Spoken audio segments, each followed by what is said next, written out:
We're getting down into that crunch time where developers are going to start talking more and more about what we're going to get next generation from both Xbox and PlayStation. And I have to say, not everything is going to be what we want or what we want to hear in terms of what we expect. Now, going into this generation, I didn't have a resolution or frame rate in mind when it came to what the games were going to offer. That wasn't something that really came up until after, it came out that Rise was going to be 900p, not 1080p. That was when stuff really became evident that, hey, people, I guess, either have expectations of a certain resolution or frame rate, or they were just using it for furthering fan wars and things like that. So, a little bit interesting subject, but a developer did drop some interesting news about next gen. Hey, what's up, everybody? Crapgamer here, Crapgamer Reviews with another video. Thank you guys for checking it out. I certainly appreciate it. Please hit that like, share, subscribe button because I would appreciate that as well. And you know what? It means a lot to me. Just gonna leave that right there. It does. It means a lot. Right there, fellas. Right there. Yeah. And ladies. So anyway, right now we have mid-generation refreshes. We have a PS4 Pro and, to a much larger extent, Xbox One X. And a lot of people expect 4K 60 frames per second to become a baseline for next-gen consoles. And for the most part, that's probably a logical step. And a lot of people are just assuming that everything's going to be 4K 60 or, dynamic 4K 60 at least, right?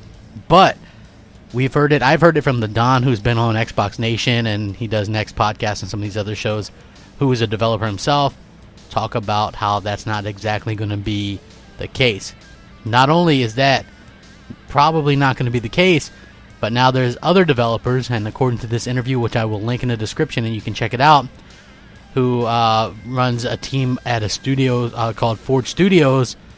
He seems to kind of believe that it's not going to be the norm, or it's realistically it's going to be more up to what the developers actually want.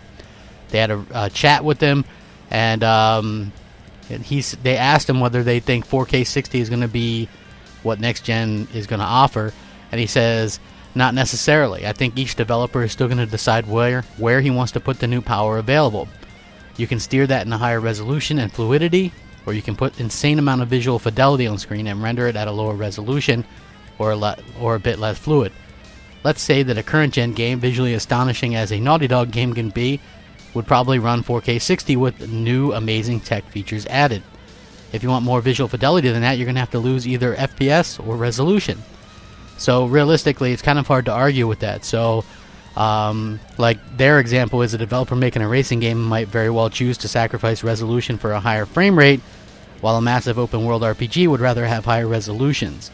So it really just depends on what you're going to get. Like an open world game, like say Red Dead 2, they might want the higher resolution and detail and all that kind of stuff, and so they would have that in their game and not 60 frames per second. So it's not a foregone conclusion that every game is going to be 4K 60 or every game is going to be 60. I'm sure we're going to see more, but I would almost bet anything that there's no way we get 60 on everything.